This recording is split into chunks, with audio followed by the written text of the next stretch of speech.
Hi, welcome to Jai After Hours. I'm IDR Jazz Ancheta. And I'm Architect Andy. And today, we will first play What Comes First game.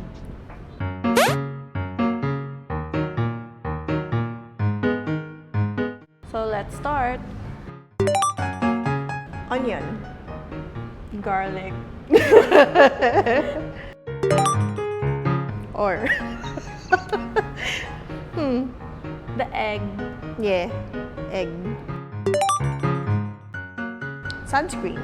Moisturizer. Milk. Cereal. Magkaiba ka. Needs. Both.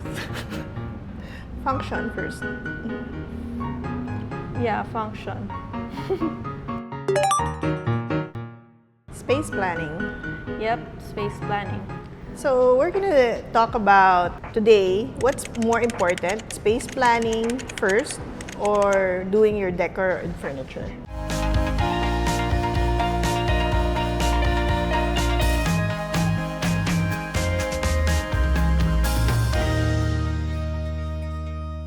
Yep. So we've been there, right?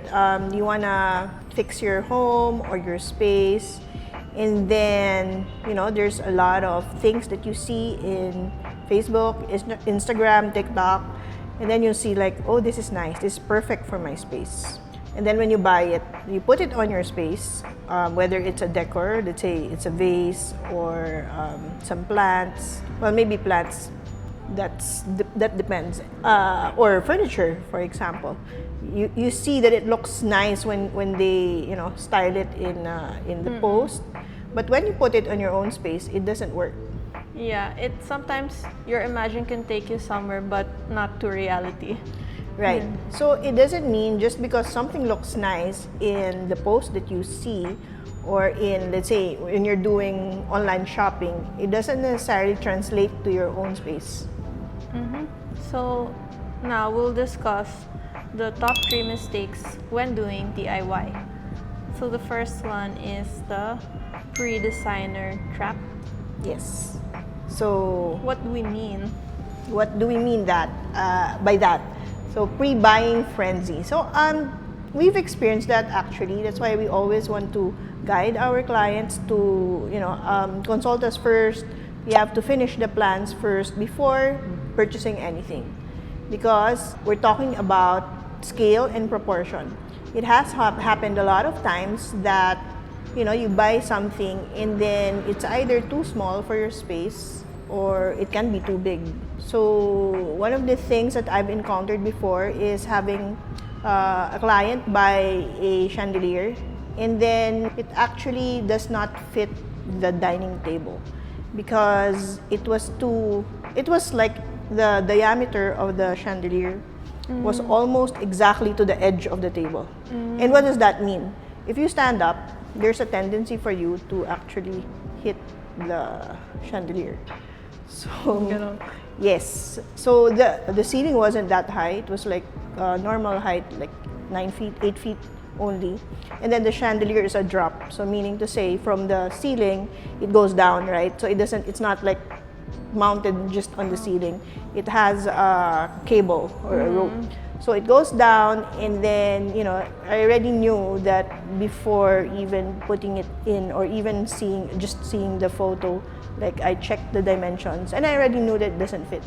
So you go around, whether it's online or you go to retail shops, furniture shops, or even decor shops.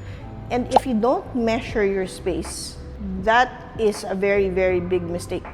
Because I'm sure it has happened. It has happened to me. Things that don't fit right, if you really don't measure. So I think that's one of the first things that you should really do. Yep, check the size always. And then another part of the pre-designer trap is called the Pinterest board Frankenstein. And what do we mean by this? In Tagalog, we have this term na mukha siyang chapsuy. Chapsuy, yeah. Chapsuy. Meaning to say, like chapsuy, diba? You have like A mix different... of everything. Yes, a mix of everything. Yeah. Yeah, but what we mean by this is just because, they're all pretty items doesn't mean that they're all, They can work together. yeah, they can look Yes. good together. You can mix styles actually. It really depends. What you're buying from a designer is their taste, right? Because we're trained to really look at styles, at Yeah. what will go well together, and The color palette as well, Right. or the feel, or what emotion we're trying to correct. get out there, or make you feel. So it's not just like when you enter a space, it's not just about how it looks, but you actually have a vibe going on, right? When you go to a restaurant, di ba, iba-iba yung vibes that you get when you go in there. Is there any restaurant that you visited like lately na parang when you went in it's like, uy, this is a nice vibe. So that's the importance of hiring, a designer. Usually, the one that I can think of right now is the ones that serve steak. They're usually industrial type kind. Yung metal, may wood finishes. Then, as in, looks like that grill. Yeah, exactly. Or- like a grill. Because I think that's the takeaway. Or it's when you either get- that or may konting romantic vibes then. Kasi Right. people go on dates on those kind of Right. places. Having that right vibe actually, and putting all these things together, from your furniture to the color of your room or your space, to your lighting, and how you put each of the styles. Because remember, when you buy furniture, when you buy a light, a decorative light, when you put materials on your wall, whether it's tiles or other, let's say, wall cladding or whatever, they each have their own style.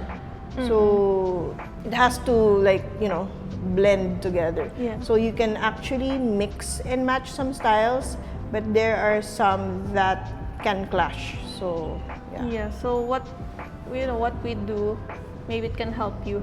I think I've mentioned this in another episode, is that we put them in one mood board, mood basically. board. That's why we have mood boards.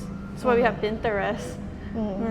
So it's, And put the it's- pictures together of the items to see if they look okay. if they work together. So you can do that, try to put things together and see if it works together. Of course, after measuring your Yeah. space. Yes. Another part of Mistake, the, what we mean is, before hiring a designer, is locking in contractors too early. So I think a lot of people make this mistake because we're always going for the cheapest price or the lowest price. Yeah, but before we lock in with a contractor, we should always view their quotation or their Yes, scope. you have to check, right, the scope of the work, the details that go in there. And what does that mean? Usually, they get it from plans. So for us architects and interior designers, we give you floor plans. So that's how everything is laid out in terms of your furniture, your cabinetries, your equipment, your appliances, right? Yeah, and then what kind of work will they do? Will Correct. included ba dito yung materials Correct. or the installation and sometimes? the type of materials, Yes, actually, the type because of materials. because it doesn't mean there's actually different levels of contractors. There are those who parang grade C in a sense, meaning to say they can do basic construction work, but they cannot really execute a really seamless finish. Not siguro yung that Yeah, pulido. they're not the super expert. Right. And then there's the higher tier, yung it's good enough, right? But don't expect luxury type, perfect. Not perfect. We There's talk no. about mid-tier. Yeah, mid tier, and then the upper tier, which Yeah. is everything's super well finished.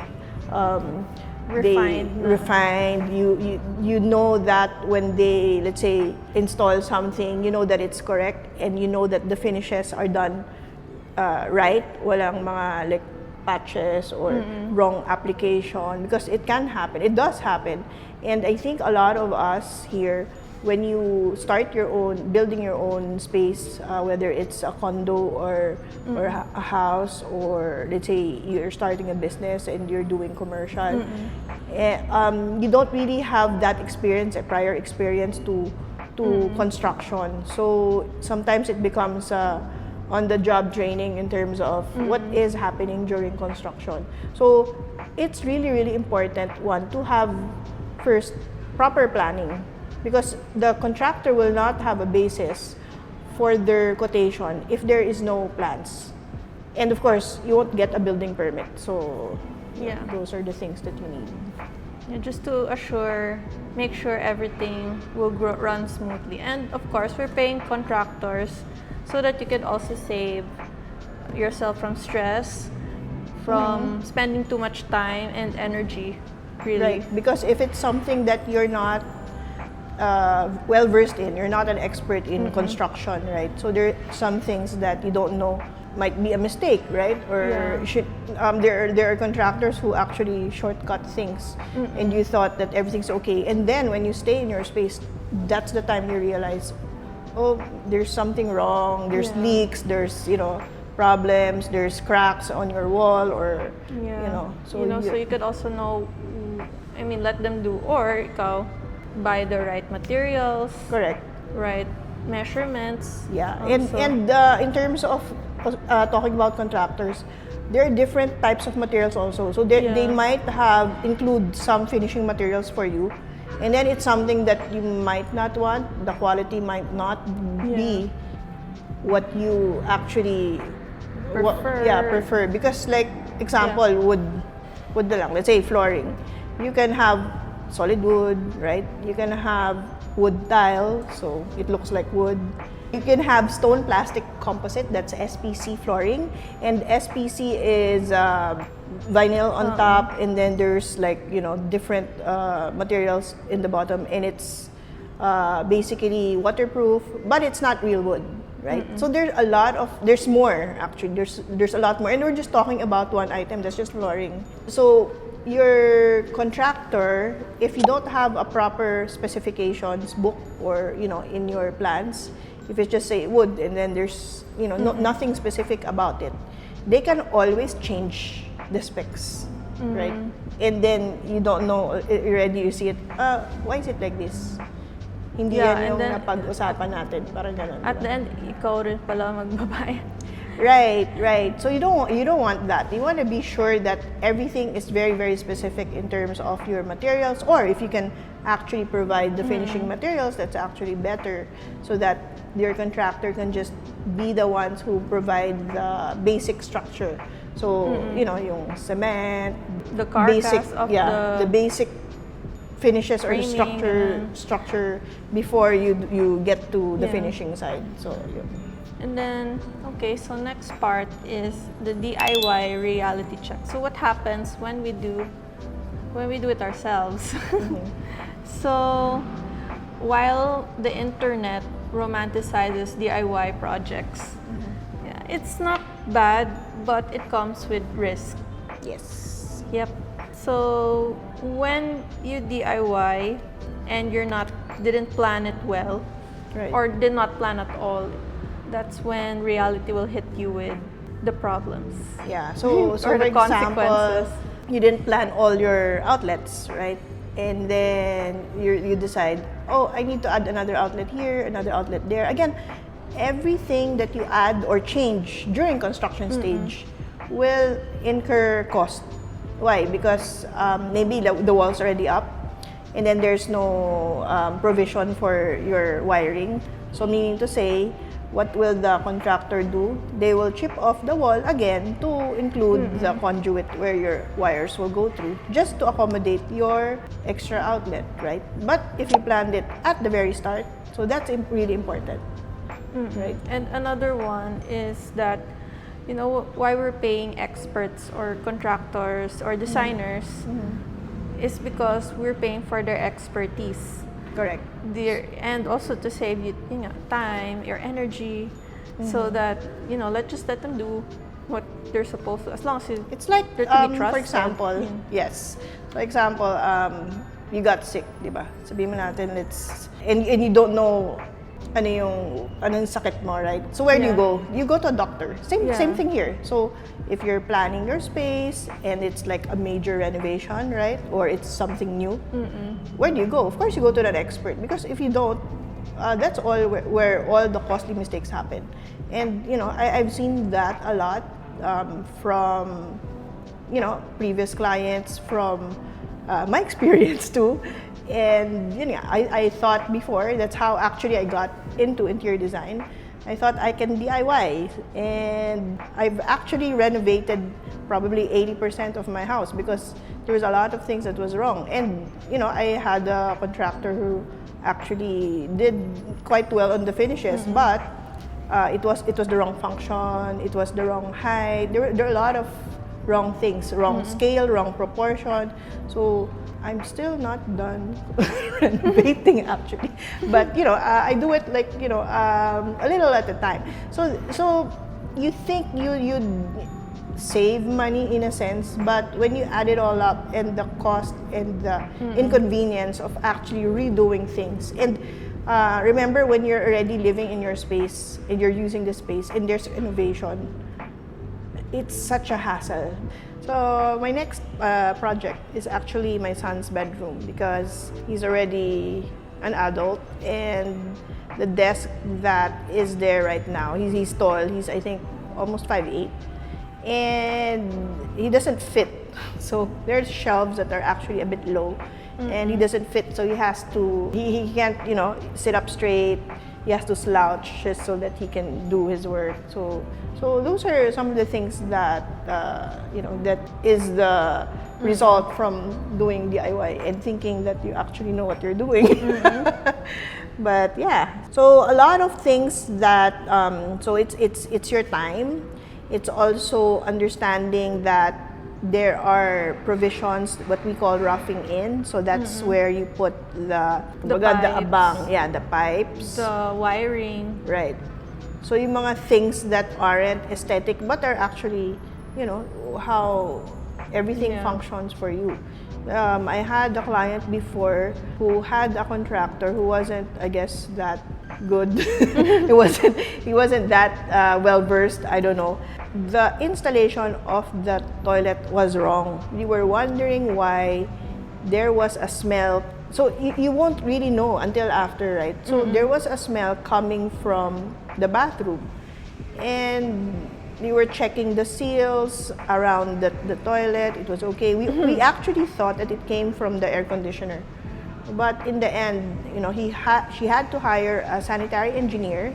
That's someone who does work for plumbing, and to really remove everything and check it out. So again, they were able to solve it. But if you did it right, if you got the right person, the right contractor, someone you can really trust, and someone who has been tested by others, right? You really have to check them out.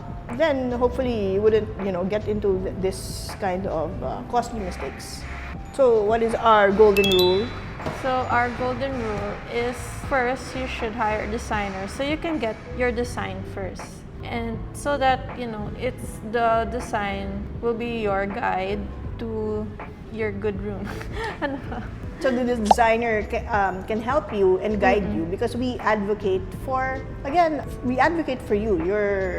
You're our client, and we want to make sure that everything goes smoothly, and if there are any problems or issues in the site, that we're able to solve things right away, or of course inform you and see where we go from there, because we will take away all the headaches from the construction, from logistics, right? From wrong items, or things that sometimes there are things that happen during construction, or even during the end stage that you'd only realize later on.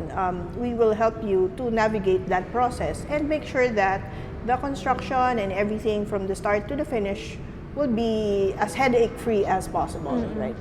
So again, that's how we are trained to do it, and with the experience also, we are able to to help you out. And of course, we've learned through the years how to avoid mistakes. We're not saying that we're perfect, of course, but again, having that experience and the training to, constantly update ourselves to make sure that your project goes well smoothly is important.